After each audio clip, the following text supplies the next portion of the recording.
Aujourd'hui, à l'Humain derrière le changement, on rencontre Thomas Grégoire du Festivois.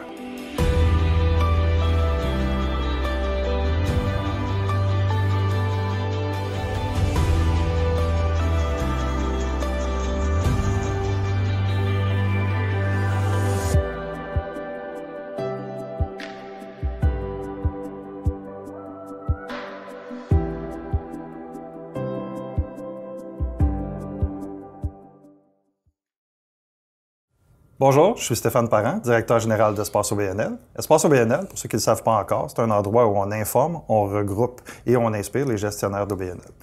Aujourd'hui, à l'Humain derrière le changement, on rencontre Thomas Grégoire du Festivois de Trois-Rivières. Mais avant de commencer, j'aimerais ça vous inviter à partager cette vidéo ou cette bande audio, parce qu'on est sur les deux supports, à vous abonner à nos différents médias sociaux et aussi à commenter et mettre petit pouce en l'air pour ceux qui vont l'écouter du côté vidéo. Avant de commencer, j'aimerais ça que Thomas s'introduise. Bonjour Thomas. Bonjour à tous. D'abord, merci de l'invitation. Ça fait plaisir, Thomas. Je suis heureux de participer à cette belle initiative. Parce merci. Que je pense que c'est intéressant aussi que on réseaute de cette manière-là, même si elle est virtuelle. Puis j'espère en toute humilité que mon témoignage associé avec ceux des autres apporte quelque chose. On va aller dans quelques zones très particulières de ton vécu, Thomas. Bon? Okay. C'est une séance de psy, finalement? Non, on passe pas là. On n'a pas, c'est deux chaises, pas deux sofas. Ton parcours n'est pas traditionnel. Il y a pas, en direction d'OBNL, il n'y a pas de parcours traditionnel. C'est ce qu'on voit à travers tous les gens qu'on rencontre. Le tien en particulier, ta provenance amène une couleur. Oui. L'autre chose aussi, tu es le premier DG qui travaille en région qu'on rencontre dans notre série. Il va en avoir d'autres. Je trouve que cet élément-là est important. Fait qu'il y avait plusieurs choses. Oui. Au-delà, on se connaît personnellement depuis quand même un certain temps. On siège sur un conseil d'administration ensemble aussi. Fait qu'on voit aussi l'autre côté administrateur. Puis je connais bien ta région. Je trouve ça important aussi de peut-être de souligner aux gens, parce qu'on parle dans les autres vidéos des groupes de co-développement. Tu as fait partie du premier groupe de co-développement qu'on avait monté à Trois-Rivières aussi. Fait que tout ça additionné ensemble, là, je trouve ça important de t'avoir dans les premiers. Okay. C'est ça. C'est qui Thomas Grégoire? On va commencer par ça, puis le Festivois aussi, que tu présentes la personne et l'organisation. J'ai plus de facilité à parler du Festivois que de moi, mais quand même, je vais répondre à ta question. Donc, à mon accent, vous l'entendez, là, je suis originaire de France. Ça fait un peu plus de 15 ans que je suis établi au Québec. Au niveau de mon parcours universitaire, j'ai un parcours un peu hybride parce que j'ai étudié dans l'équivalent du cégep en économie. Ensuite, je me suis dirigé vers l'histoire contemporaine avec un peu de géographie, mais j'ai une maîtrise d'histoire contemporaine. Puis, considérant... Puis après ça, tu boucles les cowboys fringants puis Raise Ouais, c'est ça. Puis en plus, même à l'époque déjà, je souhaitais pas être professeur d'histoire, donc j'ai fait une passerelle vers l'université de sciences économiques. Puis j'ai une maîtrise d'économie, de développement économique, en fait, et de marketing du tourisme. Donc ma vie professionnelle ou mon drôle de parcours universitaire m'a amené à travailler d'abord en France.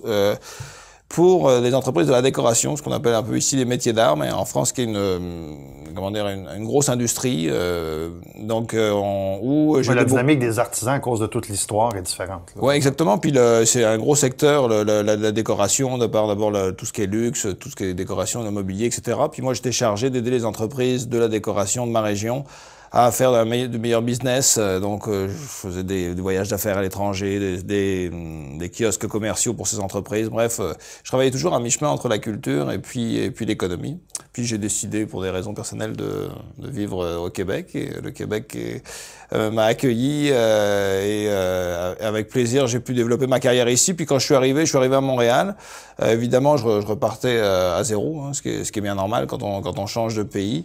Puis j'ai trouvé mon premier travail à Trois-Rivières dans un organisme qui s'appelle Culture Mauricie, qui est l'équivalent un peu d'un organisme touristique. C'est le travail qui t'a amené en région. C'est le travail qui m'a emmené en région, effectivement. En arrivant au Québec, j'avais pas donné d'idée fixe. Là. Dans le fond, ce que je savais, c'est qu'il fallait que je fasse mes preuves, repartir à zéro. Donc, je me suis dit, le premier travail qui m'intéresse, qui passe, je le prends, ce qui était le cas.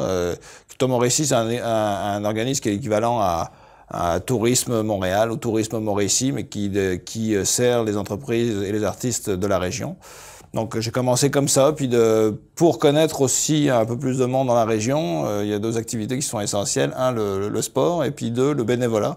Et je suis devenu bénévole dans le plus gros festival culturel de Trois-Rivières, qui s'appelait à l'époque l'International de l'art vocal, qui est aujourd'hui maintenant le Festivois de Trois-Rivières. Puis j'ai commencé à rencontrer du monde par... Tu as commencé comme bénévole. J'ai commencé comme bénévole. Et d'ailleurs, ce qui est très utile quand je parle aux bénévoles aujourd'hui de mon organisation, je raconte toujours cette histoire que j'ai commencé comme bénévole. Puis c'est vrai que je sais ce que c'est être bénévole dans un événement. J'ai beaucoup appris lors de cette expérience. J'ai rencontré aussi beaucoup de monde.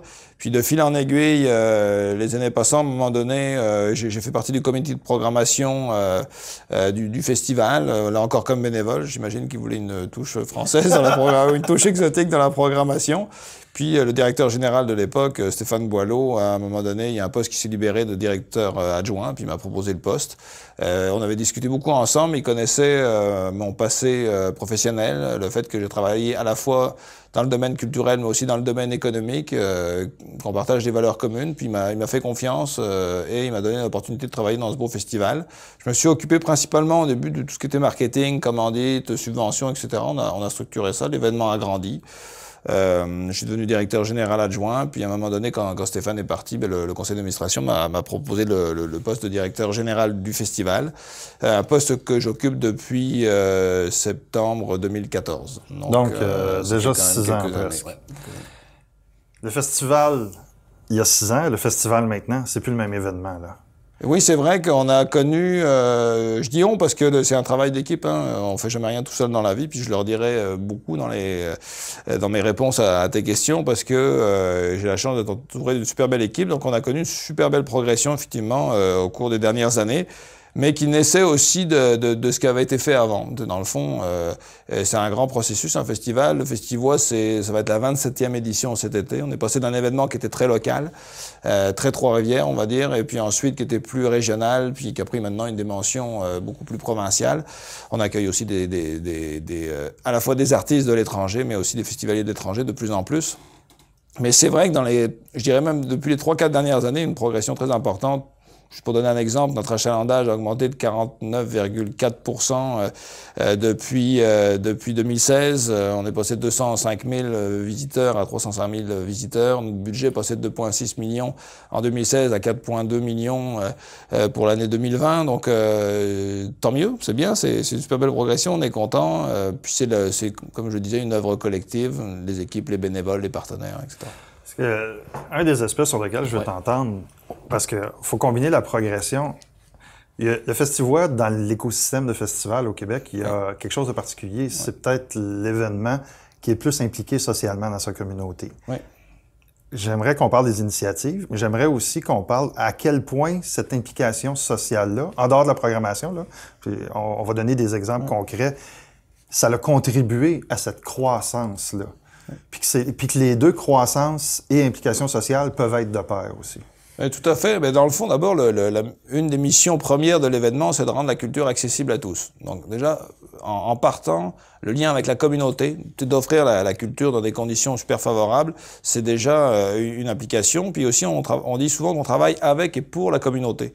Puis la communauté au sens large, la communauté culturelle, on programme des artistes de la région, la communauté, les citoyens, donc par nos actions sociales, la communauté économique aussi, le Festivois, c'est plus de 120 partenaires, c'est 82% de revenus privés, alors la billetterie, mais beaucoup la commandite, les partenaires, etc. Puis on a une tradition aussi d'indépendance à la fois financière et politique. Qui dit subvention, dit parfois, parfois ça peut entraîner un mélange des genres, mais quand on maintient ça à un niveau très raisonnable comme nous, ça nous permet d'être maître de notre développement. Donc effectivement, le lien avec la communauté est très utile. D'abord parce que ça correspond à nos valeurs, comme je l'ai dit, nous on veut mettre en scène la ville de Trois-Rivières, parce qu'on est en plein centre-ville, là, on occupe les lieux historiques, le bord du fleuve. On veut mettre la ville en scène, mais tout en valorisant tous les attraits et tous les charmes de Trois-Rivières. J'aime l'idée de la mettre en scène, parce que quand on descend le boulevard des Forges, la scène du fond, tu peux pas être plus dans le centre-ville que... Non, notre fond de scène elle s'ouvre aussi sur le fleuve, donc elle est à côté au fleuve. Ensuite, on a des scènes dans des lieux de patrimoine, je pense à la cour arrière du couvent des Ursulines, il y a le manoir Niverville aussi. Bref, c'est un vrai parcours, les rues sont piétonnes pendant l'événement, on transporte les gens en vélo-taxi. Bref, il y a une atmosphère. On est en pleine ville. On a 16 scènes en tout. Donc, une grande scène qui peut accueillir jusqu'à 20 000 personnes, jusqu'à des scènes dans les bars le soir qui sont à qui peuvent accueillir 60 personnes. Donc on a vraiment une diversité, accessibilité, puis tout ça, ça se fait avec la communauté. La communauté, c'est les bénévoles aussi, des gens de toutes les générations. Combien de bénévoles à peu près entre 4 et 500, on va dire. Vraiment de tous les milieux, de tous les horizons, de toutes les communautés aussi. Ça, c'est bien important. Les partenaires d'affaires, comme j'ai dit, plus de 120. Puis, on a beaucoup d'actions où on redonne à la communauté. Il y a évidemment des pourboires dans les bars qui reviennent à des fondations. Dans les vélos-taxis, les gens laissent eux-mêmes naturellement des pourboires. On donne ça à Opération Enfant Soleil. On programme des spectacles dans des CHSLD pendant l'événement. On s'occupe de tout, la technique, la production, les cachets, etc. Parce que c'est le seul moment où le festival sort de son site. Pour des gens qui sont en incapacité de se déplacer, on fait aussi énormément de dons de billets, près de 30 000 $ de dons de billets des organisations communautaires pour que leur clientèle ait accès à l'événement, tout en sachant que le passeport du festival, c'est 49 $ pour 9 jours, pour une centaine de spectacles. C'est quand même une grosse programmation, des spectacles très populaires, des spectacles aussi plus pointus. Il n'y a pas d'équivalent au Québec. En termes d'accessibilité tarifaire, il n'y a pas d'équivalent. Donc, effectivement, la communauté a un fort sentiment d'appartenance. C'est pas seulement la communauté locale, Trois-Rivières, c'est aussi la région. La Mauricie. C'est un festival régional. Exactement. Puis c'est une partie aussi de notre clientèle qui est majeure, parce que c'est plus de 50%. C'est près de... c'est 58 ou 59%. Le reste, c'est des gens qui viennent d'un rayon de 40 km à l'extérieur de Trois-Rivières. Donc, tous ces liens-là, en fait, on fait pas des actions pour la communauté pour se dire, ouais, on va avoir une belle image, puis les gens vont venir avec nous. Ça fait partie de notre ADN. Ça fait partie des valeurs qu'on a. Je me souviens, il y a 2 ans, il y a... Ouais, excuse-moi. Non, c'est correct. Quand tu dis les valeurs qu'on a, l'ADN, cet ADN-là, tu l'as fait assez installé en collaboration avec ton conseil d'administration. C'était quoi? Parce que, pour connaître un peu l'événement, ça s'est fait sous les dernières années, ce changement, cette affirmation d'ADN-là, je dirais plus, là. Même si l'événement existe depuis longtemps, ça s'est fait vraiment dans les dernières années. C'était quoi le processus pour arriver de ton côté, puis plus ton implication là-dedans aussi, sur ce processus-là où on part d'un événement qui est X, on l'amène à un événement Y, tout en restant fondamentalement autour de ces valeurs-là et de mettre de l'avant cet ADN-là? Mais je dirais qu'à l'origine, d'abord, pour que l'événement marche, l'objectif, c'était d'avoir une belle programmation, mais avec un coût tarifaire vraiment accessible, parce que la région de la Mauricie, c'est pas une région non plus qui était très riche. Je pense que c'est le premier élément, puis je parle de ça, mais j'étais pas en fonction, j'étais même pas dans l'organisation à l'époque. Après, quand je suis arrivé au festival, le directeur de l'époque, le directeur à l'époque, c'était Stéphane Boileau, il avait ses valeurs quand même bien ancrées aussi en lui.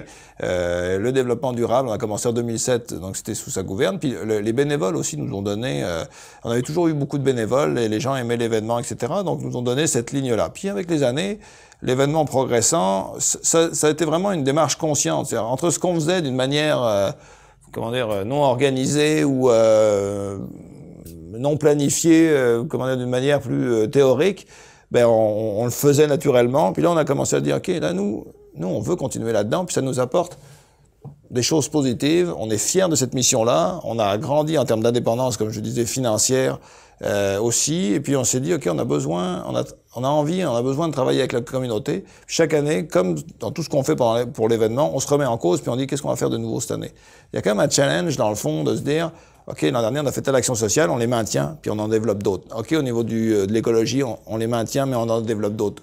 Au niveau aussi des produits, je sais pas, corporatifs, qu'est-ce qu'on peut améliorer pour l'expérience festivalier. Et puis le CA a toujours été en accord avec ça, tu sais, a grandi. Ça fait partie de la philosophie de l'organisation. Puis là, on a une planification stratégique qu'on a refait l'an dernier pour 2019-2021. Puis là, plus que jamais, ces valeurs sont identifiées. Puis même l'événement connaît une forte croissance. On dit on veut poursuivre notre développement, poursuivre notre croissance, mais en respectant les valeurs et l'identité de l'organisation. Parce que c'est ce que les gens aiment aussi. Et le fait qu'il y ait autant de diversité au niveau des spectacles, au niveau des lieux qu'on occupe, au niveau du lien aussi avec la communauté, tout en étant accessible, c'est quelque chose qui fait notre modèle aussi, puis qui devient aussi un peu notre modèle d'affaires. Donc, c'est sûr que ça nous demande aussi d'être créatifs, parce qu'avec un prix de billet aussi bas, mais des investissements quand même qui sont soutenus, on a besoin de beaucoup de partenaires, beaucoup, pour financer cette partie-là, parce que sinon, on n'arriverait pas à être rentable, parce que l'événement est rentable. Oui, puis considérant aussi que tu réinvestis dans ta programmation, là, t'as pas c'est les cachets d'artistes, puis les installations nécessitent certains investissements d'année en année. Là. On a investi plus d'1 million, 1,5 million en 3 ans, là, c'est sur notre budget, mais tout en générant quand même des revenus. C'est-à-dire que à chaque fois qu'on a bonifié notre programmation, amélioré nos installations, l'expérience qu'on propose aux gens, au public, le public nous l'a rendu, puis on a pu générer des nouveaux revenus, on a pu avoir des nouveaux partenaires, des nouveaux commanditaires. Donc, puis les gens nous donnent vraiment beaucoup de confiance, les festivaliers, mais aussi les partenaires. Donc, effectivement, c'est plus facile dans ces conditions-là, d'insister sur les valeurs aussi qu'on véhicule, qu'on doit mettre en place avec le conseil d'administration, mais aussi avec le public. Puis je te dirais que c'est un cercle vertueux. Puis je trouve qu'en tant que DG d'OBNL ou quand on gère une organisation culturelle et touristique, on a une responsabilité quand même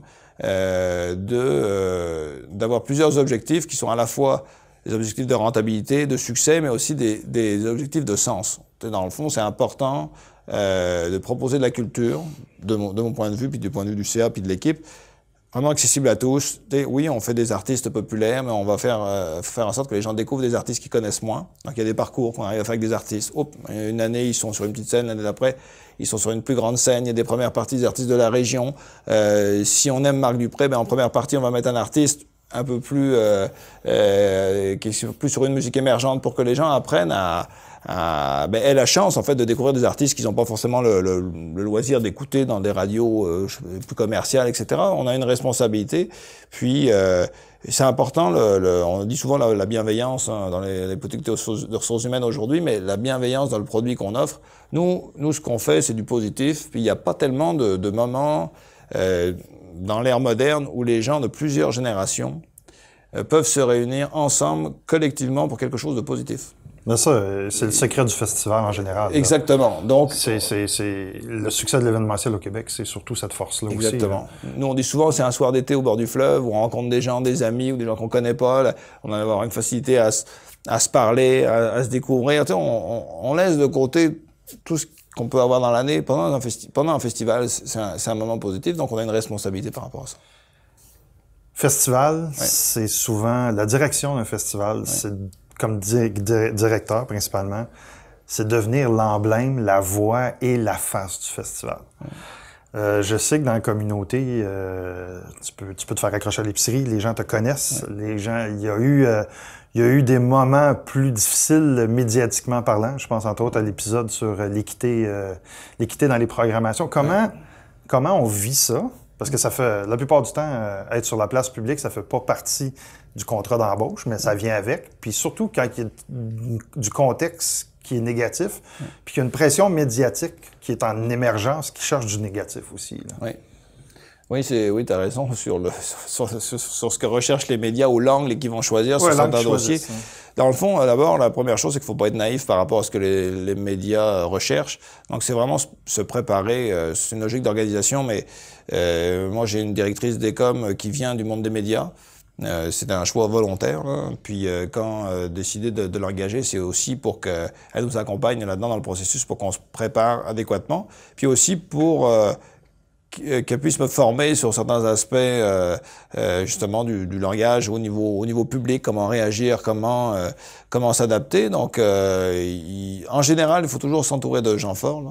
Pas en général, en fait, il faut toujours s'entourer de gens forts, donc il faut accepter la critique. Bon, mais il faut les trouver en région. Il faut les trouver, il y en a en région comme dans les centres, dans les plus grands centres, mais c'est aussi une question de, quand on est à la tête d'une organisation, il faut absolument s'entourer de gens qui sont capables de nous critiquer et qui sont capables de nous challenger puis de nous remettre à notre place entre guillemets pour qu'il y ait une discussion saine et un débat qui se mette en place. Par rapport au rôle public, c'est un rôle qu'on peut accepter ou pas. On peut choisir un autre porte-parole dans une organisation. Si un DG ou une DG est pas à l'aise avec ce bout-là, la meilleure manière de faire, c'est aussi peut-être de trouver quelqu'un qui a un porte-parole dans son équipe, plutôt que dans un conseil d'administration. Ça va dépendre des moments ou du sujet dont on va parler, mais si c'est des sujets qui concernent l'opérationnel, l'événement, la programmation, les réalisations, etc., ça, c'est quelqu'un de l'équipe qui doit parler. Si c'est des sujets qui sont d'ordre plus symbolique, plus stratégiques, plus généraux, ben là, ça peut être quelqu'un du conseil d'administration, le président ou la présidente.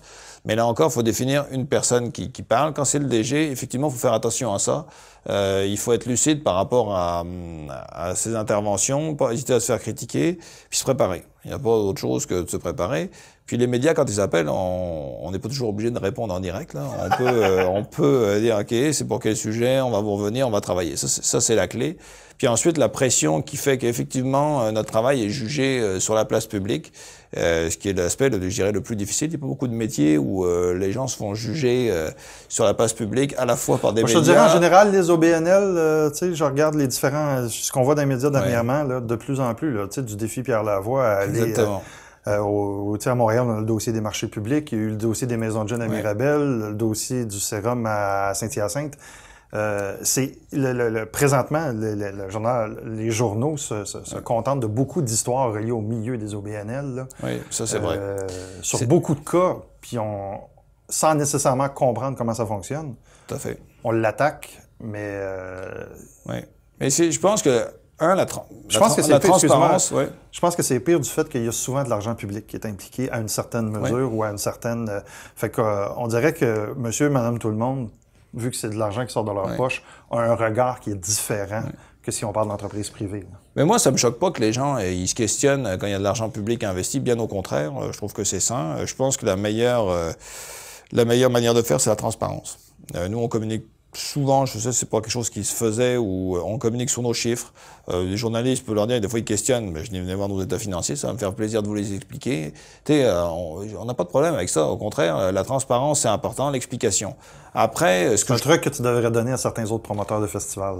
Je sais pas, chacun... mais qu'on en parle. Mais je pense que la meilleure manière, mais parfois les journalistes, quand on leur dit ça, ils viennent pas voir non plus, parce que leur histoire est déjà écrite à l'avance. Donc bon, et l'affaire aussi, c'est que c'est un métier, quand on fait de la programmation musicale, les gens ils pensent toujours, mais pourquoi vous n'avez pas fait venir telle personne, ou voyons, c'est facile de faire venir tel artiste.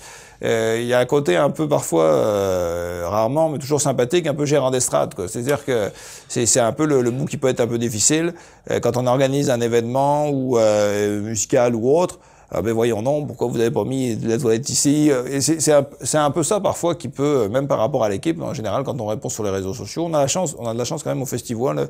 Les commentaires sont très très positifs en général. Puis je dis pas ça parce que je suis interrogé aujourd'hui, il faut aller vérifier si vous voulez. Puis de toute façon, quand il y a des critiques aussi, c'est absolument indispensable de les écouter, de les prendre, puis de les analyser. Alors parfois c'est exagéré.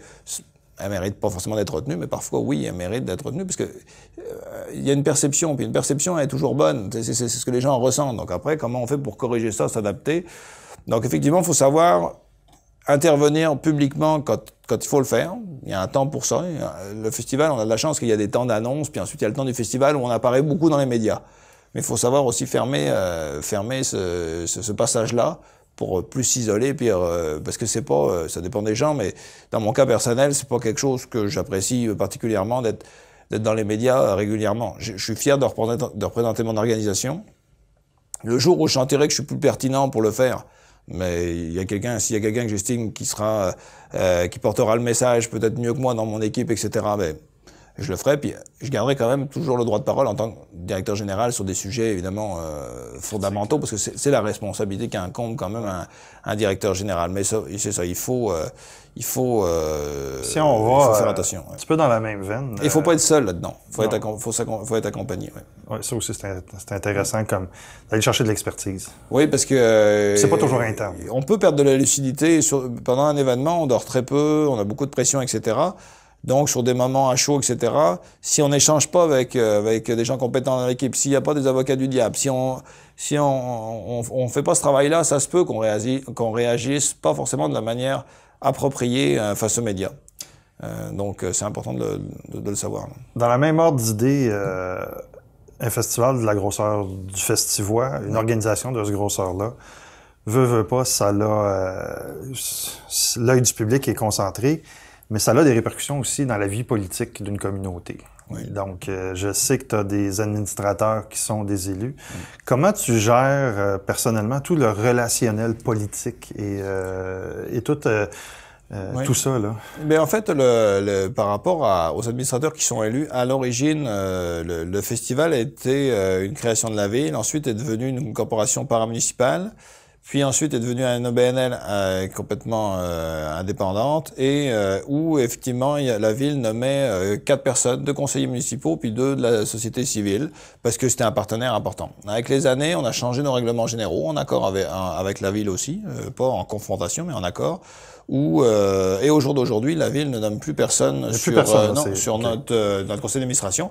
Par contre, c'est pas pour ça que le conseil d'administration peut pas choisir de demander à un conseiller municipal, un attaché politique, de venir siéger sur notre conseil d'administration. L'important, c'est que la ville, qui est notre partenaire majeur, mais comme les différentes paliers de gouvernement, on a une relation de partenariat établie sur des règles saines, dans le fond, où la ville de Trois-Rivières, qui est notre plus gros partenaire, évidemment, on a des relations quotidiennes à la fois avec les élus, mais aussi avec les services, les fonctionnaires, etc., pour que ça fonctionne ensemble, parce qu'on veut tous la même chose, faire en sorte que la ville rayonne. Alors après, comme pour la gouvernance entre une équipe puis un CA, il y a des règles claires à définir. Je sais pas, moi, le maire peut pas m'appeler en me disant, j'aimerais ça que mon ami qui fait de la musique, ce qui n'arrive pas, je t'ai précisé là, mais mon ami il fait de la musique, j'aimerais ça qu'il soit programmé, puis vu qu'on vous donne une subvention, si je caricature un peu, ça n'arrivera pas. Puis si ça arrivait, ça passerait pas, parce qu'on n'est pas là-dedans, puis on ne le souhaite pas. Puis on a une indépendance, le fait qu'on ait aussi un budget aussi important en termes de revenus privés, ça nous donne aussi cette carte dans notre manche en cas de problème. Il se trouve qu'il y a pas de problème, parce que les relations sont, je pense qu'en général, je sais pas, je connais pas les situations au Québec, mais je pense que ça a évolué tout ça très positivement. L'important, c'est de garder des liens comme des liens d'affaires, dans le fond. Il y a des règlements, il y a des contrats. Quand on traite avec Patrimoine Canada, il y a des règles précises. Donc, si on choisit de demander des subventions au Patrimoine Canada, ils affichent des règles, on se conforme à ces règles-là, mais il n'y a pas au niveau politique. Après, sur des sujets plus sensibles, là encore, l'important, c'est la concertation. C'est aussi comment dire, tenir à ses valeurs puis à son identité, mais en n'étant pas non plus obtus. Là, il faut mettre un peu d'eau dans son vin parfois, puis essayer de trouver un bon équilibre. Qu'est-ce que tu as appris sur toi après 6 ans en direction générale?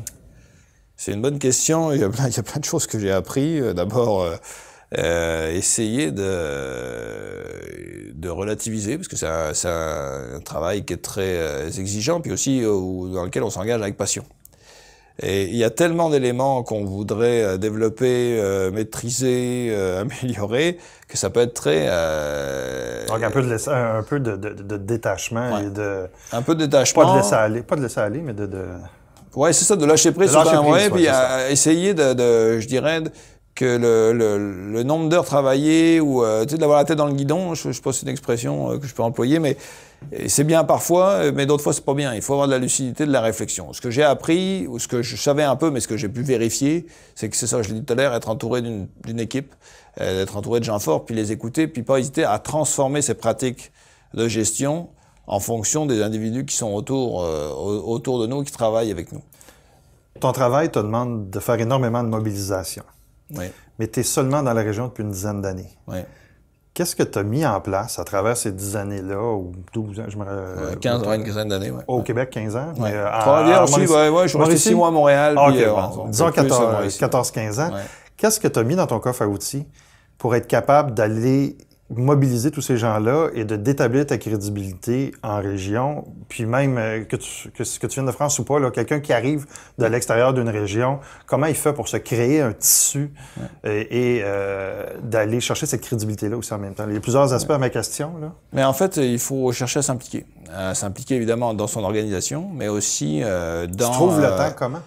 Mais en fait, je te dirais que ça m'a demandé beaucoup de travail, beaucoup d'engagement. Effectivement, le temps, je l'ai utilisé le plus possible. J'ai appris avec les années à me désengager de certaines affaires pour mieux gérer. Mais c'est dans la position dans laquelle j'étais au début, puis on arrive dans un nouveau pays, personne ne nous connaît, il n'y a pas vraiment d'autre choix que d'aller vers les gens.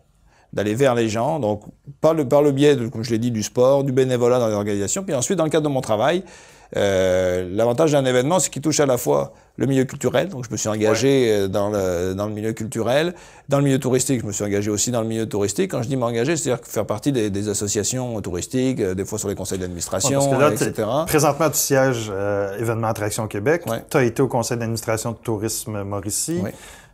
J'ai été président de Culture Mauricie aussi. C'est ça, tu as été président de l'organisme qui t'avait embauché au début. Oui. Tu été impliqué aussi avec... c'est pas au niveau de la Chambre, tu n'avais pas été impliqué? La Chambre, oui, je fais partie des comités. En tout cas... Quel autre, là? Il me semble qu'il en manque. Oui, ben maintenant, je me suis un peu engagé dans le milieu scolaire là, pour découvrir un peu ce monde-là. L'important, c'est important de redonner. Je veux dire, nous, le festival, il y a beaucoup de gens qui nous donnent par le bénévolat, qui s'engagent. Puis nous aussi, on a une responsabilité, puis c'est important de partager. À chaque fois, on rencontre du monde, des nouveaux réseaux. Puis il faut essayer d'être sympathique le plus possible avec les gens. Mais en dehors de ça, par rapport au travail, tu sais, enfin, comment dire, c'est vraiment être professionnel. C'est-à-dire que les gens, il faut jamais rien prendre pour acquis, même quand ça marche, y compris pour l'événement. Il faut toujours se remettre en cause et dire, OK, comment un partenaire, tu fais de la commandite, là, si t'arrives et que tu te dis, l'année dernière, il m'a donné ça va être facile cette année. Non, il faut toujours faire ses preuves, toujours travailler. Et puis, la culture de l'exigence dans ce qu'on fait, dans ce qu'on propose, etc., c'est super important. Mais tu parles de culture, on a parlé beaucoup d'innovation depuis qu'on a commencé à parler, de créativité, d'innovation. C'est un thème que j'aime savoir comment les gestionnaires font pour mettre cette culture-là en place dans l'organisation, puis même dans leur discipline personnelle, là. On se dit, l'événementiel, c'est sûr, c'est créatif, mais je sais assez bien que les résistances au changement existent, puis il y a des pressions de toutes sortes de groupes qui sont encore plus grandes en événementiel, là. Mais chez vous, ça se répercute comment, ces outils-là d'innovation et de créativité-là? Mais d'abord, le premier élément le plus important, c'est quand même vraiment l'exigence dans tout ce qu'on fait. L'image qui sort sur nos réseaux sociaux, qui nous représente, la manière dont on va parler, la manière dont on va présenter nos demandes de commandite, la manière dont on va présenter nos demandes de subvention, tout compte. Tous ces détails-là comptent. Donc, au début, moi, j'étais vraiment pointilleux, exigeant, puis parfois même dur, avec les équipes, etc. Aujourd'hui, ma fierté, là, c'est que les gens de mon équipe, ils sont plus durs que moi, mais ils sont exigeantés, là. C'est inscrit en eux, parce que ça donne des résultats, puis il y a une fierté, on a un standard qu'on estime, puis qu'on cherche toujours à améliorer. Il y a personne à la fin d'un événement qui dit, super, c'était super beau. Non, même, je suis obligé de tempérer en disant, attendez, on a fait un événement super, c'est normal, on a 9 jours, là. On peut jamais rien tester avant, on a juste 9 jours. Donc, il y a toujours des choses à corriger, mais je suis obligé de tempérer parce que les gens ont tendance à trop se critiquer. Parce qu'ils ont une culture de l'exigence, etc. Donc ça c'est la base. Une fois qu'on a établi ça, c'est cette ligne-là par rapport aux partenaires, par rapport, exemple, les commanditaires, si on leur a demandé de l'argent, c'est bien à la fin de leur faire un bilan qui est au moins, voire supérieur au niveau de la demande qu'on leur a fait. Alors on dit, regardez, avec votre soutien, voici ce qu'on a fait. Là, déjà, en partant, ça établit comme une base. En anglais, on dit under promise, over deliver. Exactement, parce que, ça c'est la base. Puis ça, on a mon équipe. Puis ensuite, on peut exprimer la créativité. Parce que si on commence, ça va ensemble. Ou alors, vous exprimez la créativité, mais après, il faut le passer dans la moulinette de l'exigence pour livrer la marchandise. C'est sûr que, moi, je suis directeur général, puis je suis directeur artistique de l'événement. La programmation, on a des lignes directrices, on a un comité de programmation, puis j'ai quelqu'un qui s'occupe de ça au quotidien, les négociations avec les agents. Donc, j'aurais pas la prétention de dire, la ligne artistique de la programmation, c'est moi. Non, c'est un travail d'équipe, il y a un comité, puis il y a une personne en particulier qui est plus dédiée à ça, puis qui s'en occupe très bien. Par contre, la mise en valeur des espaces qu'on occupe, l'objectif, c'est toujours de dire, à chaque fois qu'on occupe un site, il faut qu'on lui donne une touche particulière. Donc, la créativité, elle se fait là.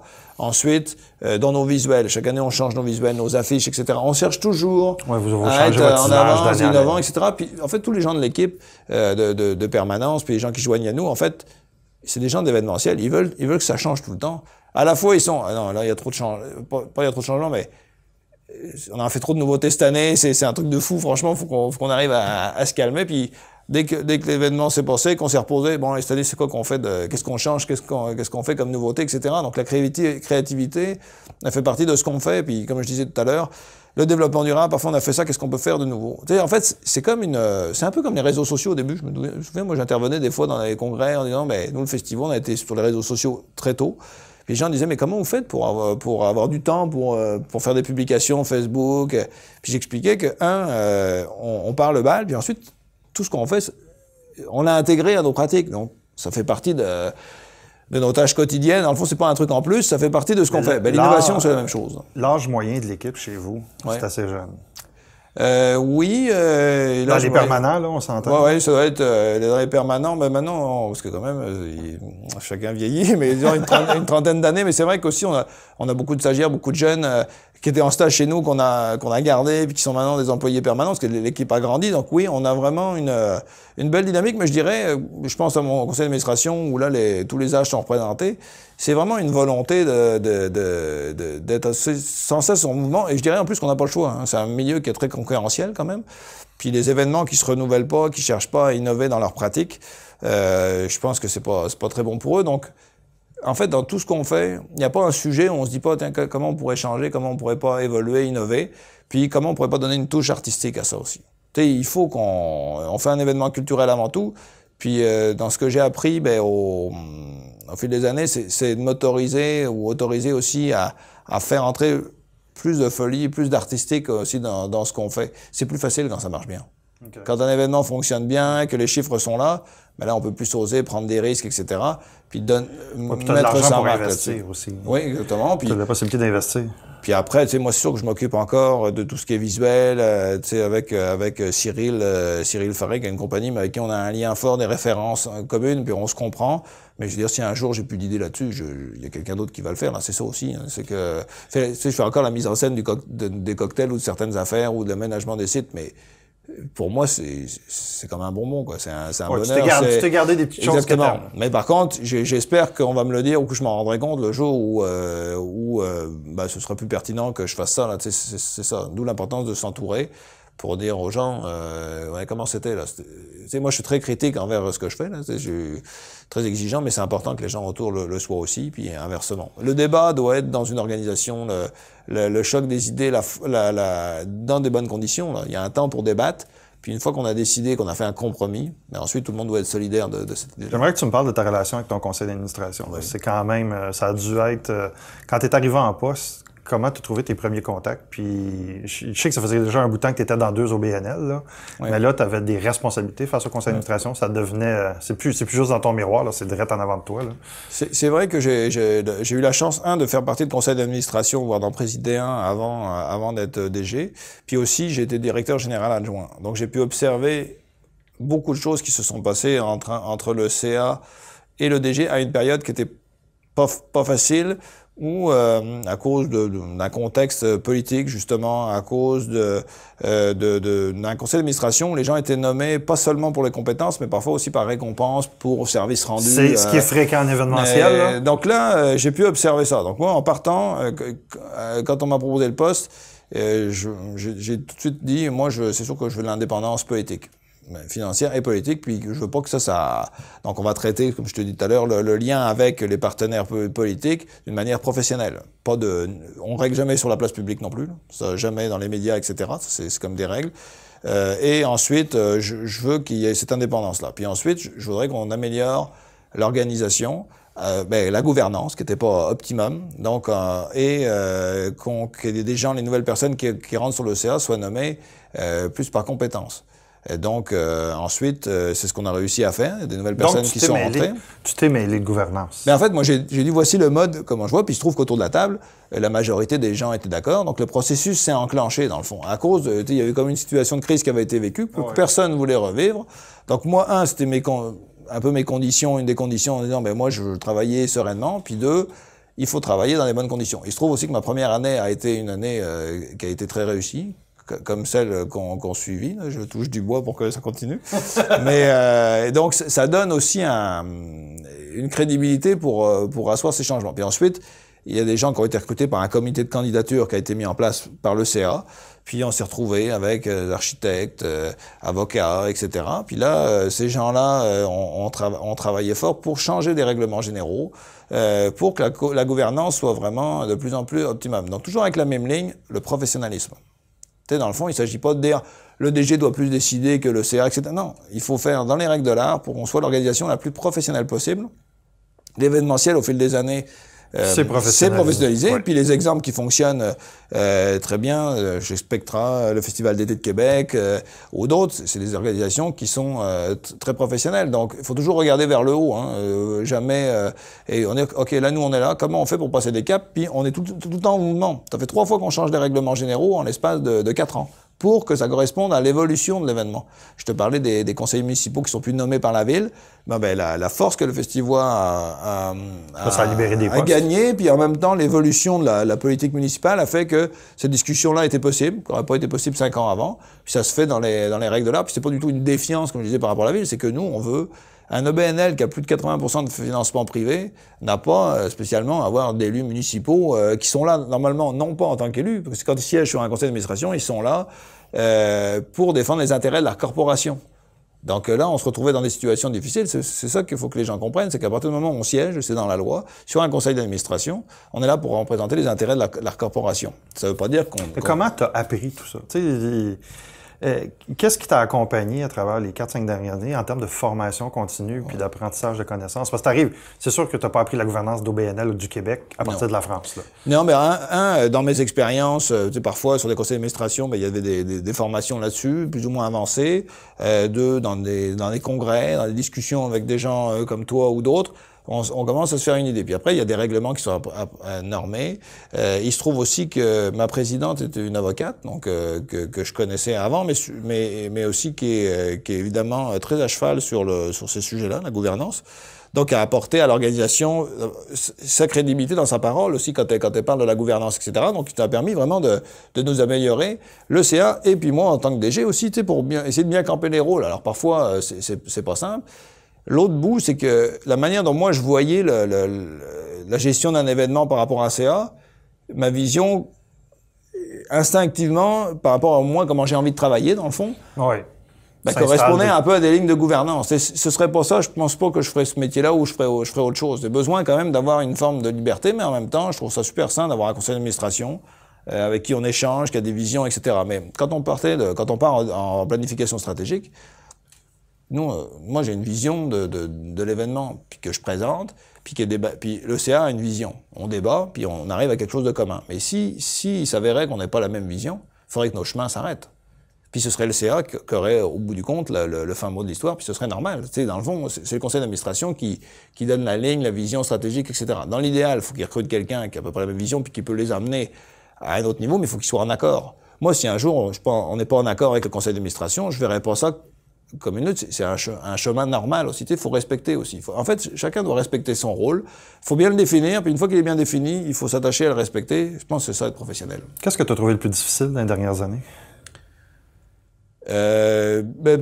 Par rapport à mon CA, non. Non, pas nécessairement par rapport au CA, mais par rapport au poste que tu occupes. Disons que je te dirais c'est la main d'œuvre. Pas mon équipe de permanence, l'équipe qui travaille avec nous, avec moi au quotidien. J'ai la chance d'être entouré par des gens qui sont vraiment exceptionnels, super engagés, des gens compétents qui se forment continuellement, qui ont des nouvelles responsabilités. Enfin, bref, on se nourrit, on a une vraie force collective, là, un vrai lien. Je dirais c'est plus la main d'œuvre saisonnière, là, à cause évidemment de la situation au Québec. Là, on est pour la seule industrie comme ça. Mais on est obligé de penser nos projets de développement autrement. L'an dernier, ça a été compliqué de trouver des gens pour faire des aménagements, la technique, la sécurité, mais c'est indispensable. Donc ça met une pression énorme à quelques semaines de l'événement, quand on n'arrive pas à trouver. Là, on offre des salaires, on offre des conditions, tout ça. Là. Mais ça a été vraiment compliqué. Ça, c'était le plus dur. Puis je te dirais, c'est ça. C'était le plus dur. Puis après, l'autre aspect, mais je sais pas si c'est difficile, mais c'est qu'effectivement, plus on grandit, puis on grossit vite, plus les gens ont des attentes. Puis nous-mêmes, on a des attentes envers notre travail, notre organisation. C'est ça qu'il faut apprendre à mesurer, parce qu'à un moment donné, il y a des paliers. Il y a des paliers de croissance. À un moment donné, on s'arrête, il faut investir pour passer à un autre palier. Puis, qu'est-ce qui va se passer si on est un peu moins en croissance? Est-ce qu'on va réussir à avoir une agilité d'organisation pour s'adapter, etc. Bon, mais je préfère dans une situation où il y a beaucoup de croissance, où la machine part un peu plus vite que ce qu'on pensait, que dans la situation où c'est la catastrophe, et puis que voilà. Donc, je dirais plus, peut-être le plus gros sujet, c'est quand même la crise de la main-d'œuvre. Parce que ça nuit nos perspectives de développement. C'est sûr que c'est le cas dans l'industrie touristique du fait que c'est saisonnier, du fait que c'est sporadique. C'est 2 semaines. Ton événement, il est sur 2 semaines. Fait que ça amène une série de problèmes. J'aimerais qu'on parle justement de recrutement. Est-ce que tu as mis en place des choses particulières pour recruter tes permanents, parce que je sais que tu es bien tombé, je sais que tu as une bonne équipe. C'est quoi le succès, là? Puis, on parle de région, mais c'est vrai que les enjeux de main-d'œuvre pour des travailleurs plus spécialisés, c'est plus difficile quand le bassin des candidats est moins grand que quand on est à Montréal ou à Québec, là. Je te dirais, on est passé d'une situation où, dans l'événementiel, à cause du fait que ce soit des métiers quand même passionnants, le festival de musique, il y a un côté avec une adrénaline qui est forte, etc. Avant, on disait, bon, ben, ça suffisait à tirer du monde, puis même, les gens n'étaient pas très bien payés. C'est pas grave. Ils passaient leurs heures, personne comptait leurs heures, ça faisait partie du truc, quoi. Ça a changé. Puis c'était même une culture qu'on avait, quoi. Enfin, je veux dire, puis pour faire fonctionner ce qu'on faisait fonctionner avec le nombre de personnes qu'on était, c'est sûr que c'était hors norme en termes d'heures travaillées. C'était pas vraiment bien payé. Enfin, c'était pas bien payé. Pas d'avantages sociaux, tout ça. Ça, c'était la culture. Puis à un moment donné, l'organisation grandit, donc on a des responsabilités en tant qu'employeur, juste par rapport aux normes du travail, etc. Donc il faut s'adapter, puis c'est normal. Mais c'est aussi que ça, c'est pas une fin en soi là, de mal payer les gens, puis leur dire. C'est pas un modèle d'affaires. Non, c'est pas un modèle d'affaires, et puis ça peut marcher temporairement, mais à un moment donné, faut évoluer, parce que pour grandir, pour se développer, ça peut pas marcher comme ça de se rendre à ce niveau-là. Donc, chaque année, dès que j'ai pu, augmentation des salaires, système de RVER, conciliation famille-travail, tout ce qu'on peut améliorer pour rattraper en fait le retard que le monde culturel avait par rapport au monde industriel par exemple ou le monde des affaires plus classique, on a essayé de le faire. Ça va avec les moyens de l'événement parce qu'en fait traditionnellement c'est ça, on met tout l'argent dans la programmation, dans les infrastructures, c'était déjà tellement dur, puis ben, les salaires c'est un peu plus compliqué. Mais là moi je voulais garder mon monde, je voulais qu'il se développe, donc formation. Puis j'ai signé souvent des contrats de plusieurs années avec des salaires en disant mais ça bougera peut-être pas. Mais dès que j'ai pu, j'ai ouvert les contrats, etc. Il faut, tu sais, ça peut pas être juste c'est trippant de faire ce qu'on fait ou de te former. C'est tout là. Le contexte, il n'y a pas de pérennité exactement. Dans ce modèle-là. Amélioration des lieux de travail, conciliation famille-travail, amélioration des salaires, essayer de rattraper notre retard sur les assurances ou les affaires de même, puis responsabilisation, formation, etc. Puis recruter du monde. Mais là encore, pour 2020, j'investis beaucoup dans les ressources humaines pour que notre équipe grandisse. Puis les plus jeunes qui arrivent, on n'est plus du tout dans la même chose que quand on était. Je me souviens, les stagiaires avant en com, ils arrivaient. On en avait beaucoup d'ailleurs qui se présentaient pour 2-3 places. Donc aujourd'hui, on sait plus comme ça. Puis aujourd'hui, ben eux, ils veulent qu'on respecte les horaires, etc. Puis ce que je trouve correct, évidemment. Et puis du coup, on s'est adapté, on a fait preuve d'agilité encore, on a changé un peu notre manière de faire. Puis je dirais qu'en tant que DG, même moi, ma façon de voir, de dire, ben là, c'est normal, on fait de l'événementiel, faut y aller, on compte pas nos heures, etc. Ben maintenant, je suis plus trop là-dedans, là. Non, ça concerne pas les postes de direction, mais je veux dire, même les postes de direction, c'est pas une fin en soi que les gens, ils travaillent comme des fous toute l'année, ils seront pas productifs, ils seront pas créatifs, etc. Donc c'est trouver un équilibre. Ça n'empêche que, c'était l'an dernier, à cause de la crise de la main-d'œuvre, les gens ont travaillé plus que de raison. Même, je l'ai dit publiquement, même au-delà du raisonnable, mais il y a personne qui a abandonné le bateau. Ils étaient tous là, mais ça, c'est un avertissement. Ça veut pas dire, ben, c'est super, ils sont prêts à faire ça. Non. L'année prochaine, un des objectifs que j'ai, puis c'est la première fois qu'on se donne ça, c'est de réaliser l'événement dans des bonnes conditions pour les gens. Pour qu'ils aient du plaisir. Et puis ça, c'est pas un objectif que je me serais donné il y a quelques années. Là, tu sais, c'est toujours, on veut performer, on veut livrer la meilleure production artistique possible, on veut que les gens soient satisfaits, puis on va faire tout ce qu'il faut pour y arriver. Maintenant, un des objectifs, puis partager avec le conseil d'administration, qui sont conscientisés à ça, puis qui le disent aussi, là, il faut que les gens arrivent à travailler dans des bonnes conditions. Parce que c'est un métier qui est difficile. C'est un métier qui est très stressant, puis souvent, je le dis à mon équipe, vous avez une réaction au stress qui est très bonne par rapport à la moyenne au commun des mortels. Mais eux, ils disent toujours, mais j'aimerais ça, mieux gérer mon stress. Oui, mais c'est normal d'être stressé pour un métier comme ça. Donc je sais pas si ça répond à ta question. Mais oui, mais en même temps, tu amènes l'autre point qui est l'extrapolation qui vient toujours après cette idée-là. Ouais. C'est comment, comme DG, toi, tu te protèges de l'épuisement professionnel et de perdre ta voix. Ta voix, tu la perds après chaque festival. Mais je sais qu'on reçoit une pression qui est différente. On travaille un nombre d'heures qui est différent. La réalité est différente. Puis comment, comme individu, tu te protèges? Puis c'est quoi l'élément de ton hygiène de vie pour pouvoir passer à travers? C'est une bonne question. C'est quelque chose... je faisais pas du tout attention à ça avant. parce que c'était pas ma nature, puis on fonçait, etc. Évidemment, en vieillissant. Et effectivement, il y a eu 1 ou 2 épisodes où, oui, on sent que la pression est forte. La pression est forte, et puis il faut faire attention. Il faut faire attention. Donc, dans mon cas personnel, je me suis mis à faire du yoga. Je me suis mis à mieux écouter des signes, certains signes chez moi, de dire ok là, il faut me calmer un peu, parce que c'est pas le tout de dire je vais m'en aller une journée ou prendre des congés. C'est parce que la tête fonctionne tout le temps. Donc c'est relativisé. Tu sais, dans ce que j'ai appris. Est-ce que tu es capable de détachement quand t'es pas au bureau, de pas penser au bureau? Parfois oui, parfois non. En fait, c'est un travail de longue haleine. Je te dirais que c'est quand même ce que j'ai appris au fil des années. Au bout du compte, je pense que je travaille moins que je travaillais, mais je suis plus efficace sans aucun doute. Puis j'apprends plus à. Maintenant, avant c'était pas une option. Aujourd'hui, il faut que j'ai une discipline personnelle pour être capable de gérer ça dans le fond, pour que ce soit agréable pour tout le monde, pour mes collègues, moi personnellement, puis ma famille aussi. Donc, il faut pas sous-estimer ça. Je dirais qu'il faut pas sous-estimer. Il faut être à l'écoute de son corps, de ses signes de fatigue. Puis pendant nous, l'événement, c'est 9 jours, mais c'est 11 jours en ligne. Ouais, mais donc, juste arriver à ouvrir ça, c'est très dur. Montage de montage, ça se rajoute aussi. Exactement. Donc, en plus, on parle aux médias, on dort très peu parce que l'adrénaline est très présente, etc. Là, ça prend une hygiène de vie. Tu sais, vraiment, ce qu'on mangeait régulièrement, mais tu apprends, chacun doit se connaître. Comme je te dis, le yoga, le sport. Essayer de relativiser, puis essayer de pas poursuivre plusieurs objectifs majeurs en même temps. Tu as essayé de dire, bon, on peut étaler ça sur 2-3 ans, mais il y a beaucoup une question personnelle là-dedans, la manière dont on gère ça, l'exigence, comment on est exigeant par rapport à soi, par rapport aux autres, etc. C'est quelque chose qu'on doit apprendre à relativiser. Parce que c'est vrai qu'on est seul en haut de la montagne, mais en fait, si on regarde un peu, on n'est pas seul. On a une équipe, puis il faut les embarquer là-dedans. Tu fais comment pour prendre le détachement, puis pour te donner l'occasion de dire j'ai des nouvelles idées, je suis sorti du bureau ou... Ben d'abord, les nouvelles idées, puis ce que je veux, tu sais, je fais comme je peux. Là. Parfois, j'ai réussi, puis parfois, je réussis pas, là, dans le fond.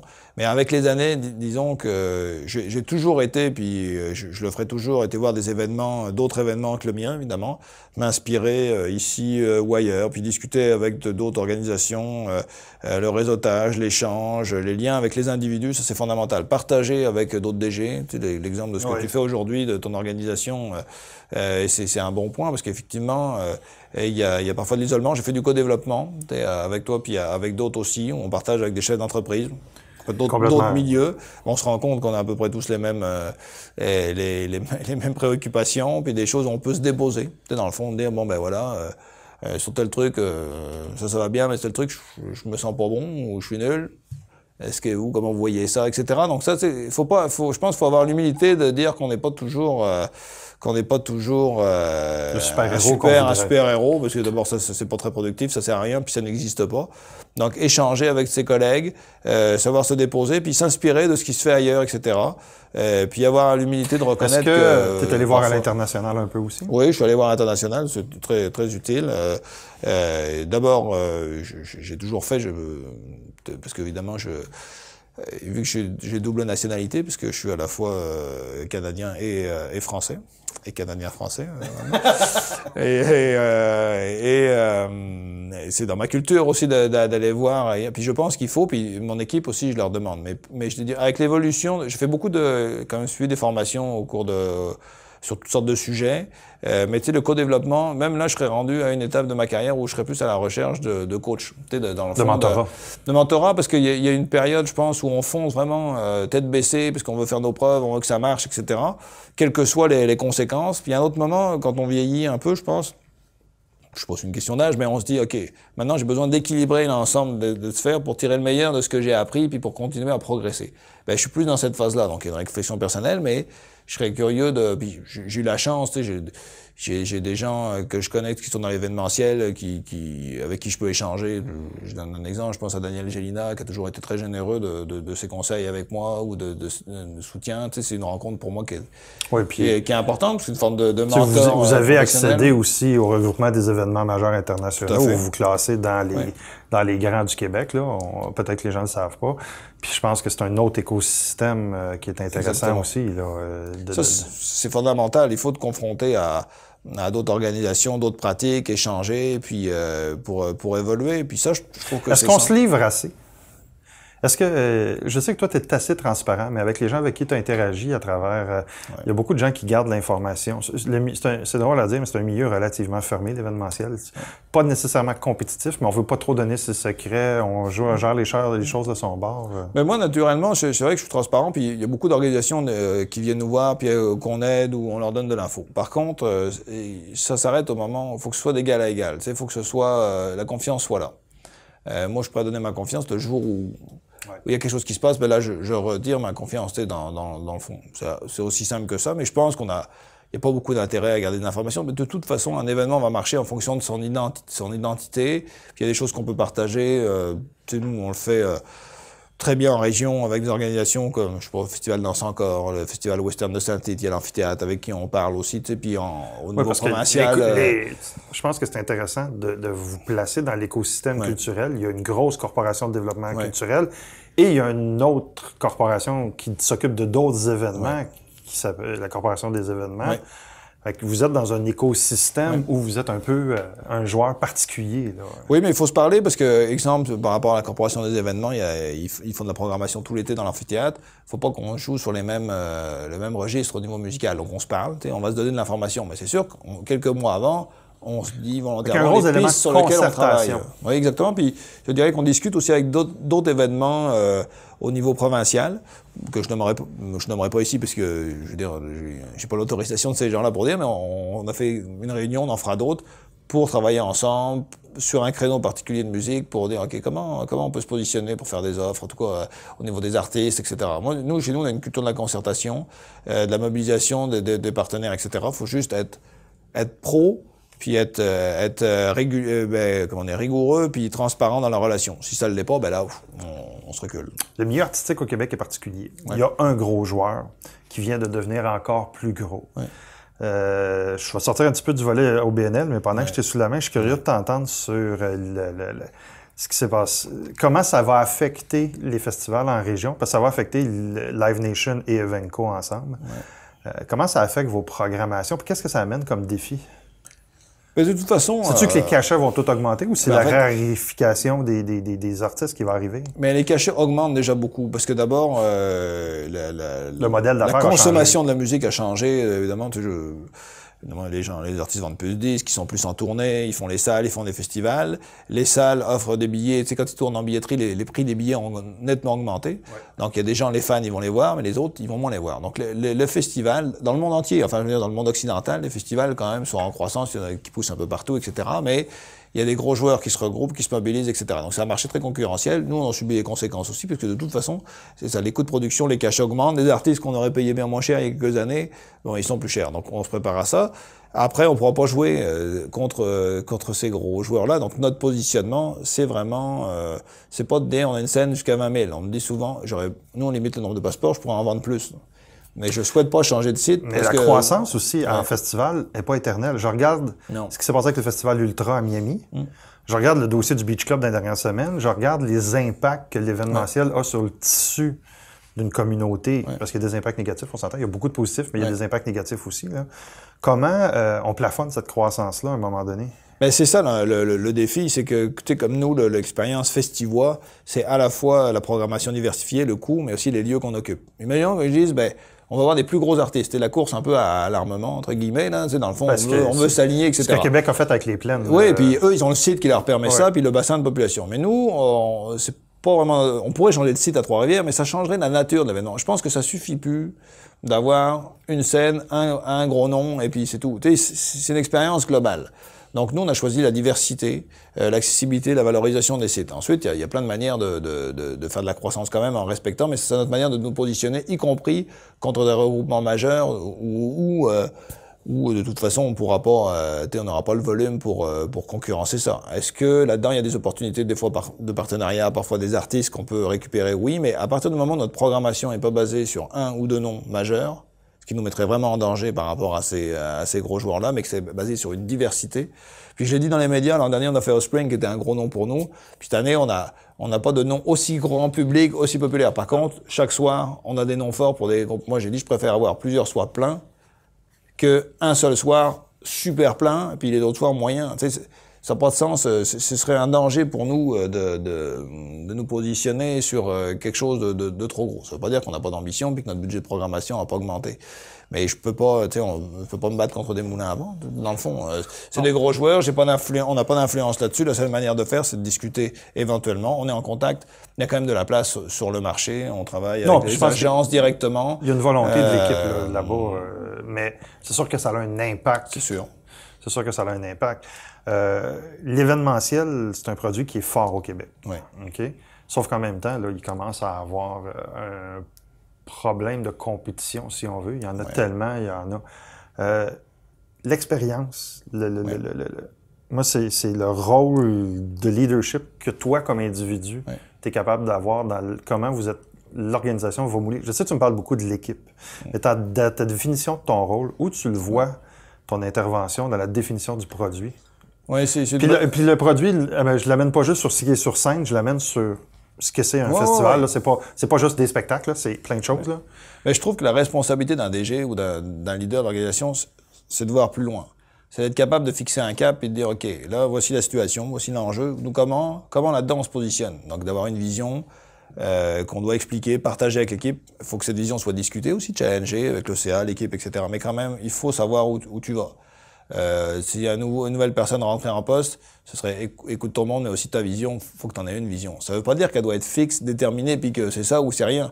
Parce que la vision, ça va tellement vite aujourd'hui, ça change tellement, que tu peux avoir ta vision, dire OK, dans 2-3 ans, on sera là. Finalement, tu voyages, tu vas voir un autre festival, tu discutes avec des gens, tu vois des affaires, tu vois que le marché change, parce qu'en fait, t'es pas tout seul, là. Il y a des regroupements, tu vois comment ça se positionne. Là, il faut que tu adaptes ta vision. Mais les gens de ton équipe attendent ça. Ils attendent que t'aies quand même une idée, une vision, etc., puis qu'elle soit argumentée ou expliquée. Et puis ensuite, il faut que tu les embarques avec toi, puis que leur intervention bonifie ta vision, la corrige, l'adapte, etc. Mais oui, je veux dire, si t'es un leader ou t'es un DG ou une DG, il faut quand même que t'aies ce coup d'avant. Et pour faire ça, faut être capable d'être un peu moins la tête dans les opérations. Il faut l'avoir parce qu'il faut tout sentir. De toute façon, c'est impossible. Les gens comme nous, on va dans un festival, dans une activité, on est tout le temps en train de voir tout ce qui se passe autour. C'est une déformation professionnelle, mais quand même, il faut que tu arrives à détacher pour réfléchir, voir les visions, puis te nourrir de ce que font les autres. Puis pour toi, t'as vu ce que font les autres, ou tout est inspiré, mais toi, c'est quoi? Qu'est-ce qui va te définir? Qu'est-ce que dans ton environnement, qu'est-ce que toi, dans ton équipe ou dans le lieu que tu occupes, va faire en sorte que ça va te distinguer? Puis ça c'est un rôle. Puis pour ça, il faut être capable de réfléchir, d'être challengé, etc. Puis il faut toujours c'est pour ça que je parlais de coach. Il faut toujours se remettre en cause, mais être questionné par les autres. Et puis si je parlais de la programmation, on a un comité de programmation, mais même chacun d'entre nous dans le comité de programmation, on a des gens en qui on a confiance, qui représentent des grands musicaux quoi, qu'on consulte aussi. Tu sais, si tu fais pas ça, là, si t'es tout seul à décider une programmation, c'est suicide assuré. Là. Non, mais ce que tu as dit, je pense qu'il faut l'insister, c'est le rôle de mobilisation. Oui. C'est pas tant de prendre des décisions, c'est pas tant d'être la source de l'influence, c'est d'être celui qui va rallier les gens autour de la table. Écoute, je finis toujours avec la même question, puis on est à la fin. Là. Si tu as un conseil à donner à un DG qui arrive en place, c'est quoi? Mais d'abord, il faut avoir confiance en soi. Essayer de cultiver sa confiance, mais pas en étant seul dans son monde. C'est en essayant de s'entourer de gens forts, forcément. D'aller dénicher dans son équipe des gens qui sont capables d'amener du jus, de challenger. 2, c'est quand même avoir une vision, de travailler sa vision. Pas de se précipiter non plus. Quand on arrive en poste, là, ça prend peut-être 1 an de tour de roue pour essayer d'être plus capable de faire une analyse fine puis d'avoir une vision affirmée. Donc, il faut baisser les attentes en arrivant. J'arrive, j'écoute les gens, je regarde comment ça marche, j'analyse. Si c'est un événement, mais je fais la première année, ça n'empêche pas qu'on peut amener quelques petites touches. Ensuite, là, on peut arriver à avoir une vision, des recommandations, partager avec l'équipe. Faut avoir le temps de mobiliser. En fait, faut pas se précipiter. Quand on arrive, on veut absolument montrer qu'on est bon. Faut essayer tout de suite de rallier l'équipe, ça c'est sûr. La mobilisation, à la fois la force. Tu sais, on dit ok, je suis là pour vous accompagner, vous entourer, mais aussi l'humilité d'être à l'écoute des gens de l'équipe, puis de venir laisser faire, puis d'observer, puis de parier sur des premiers petits succès qui vont ensuite asseoir une vision plus ferme et plus établie, puis chercher effectivement comme j'ai dit, là, c'est mon mantra ou je sais pas quoi, s'entourer de gens forts, puis faire attention à On fait jamais rien tout seul dans la vie. C'est une aventure collective. Puis la fierté de se développer, ça se fera aussi avec les autres, mais tout en ayant conscience que ce que les gens attendent de nous, ben, c'est quand même un rôle de leadership, mais le leadership à l'ère de 2020. Là. Pas tout seul dans son royaume. C'est quelque chose de partagé. Faut pas être trop consensuel non plus. Faut pas confondre travailler avec l'équipe et être consensuel. Faut brasser les gens, etc. Donc, la confiance, avec de l'humilité, savoir s'entourer, puis prendre le temps de bien observer pour faire des recommandations, puis asseoir sa vision d'une manière correcte. Thomas, merci de ton temps. Merci de ta générosité. Ben, merci. C'était toujours très intéressant. J'espère que vous avez apprécié. Je vous souhaite une bonne fin de journée. J'espère vous croiser dans une de nos activités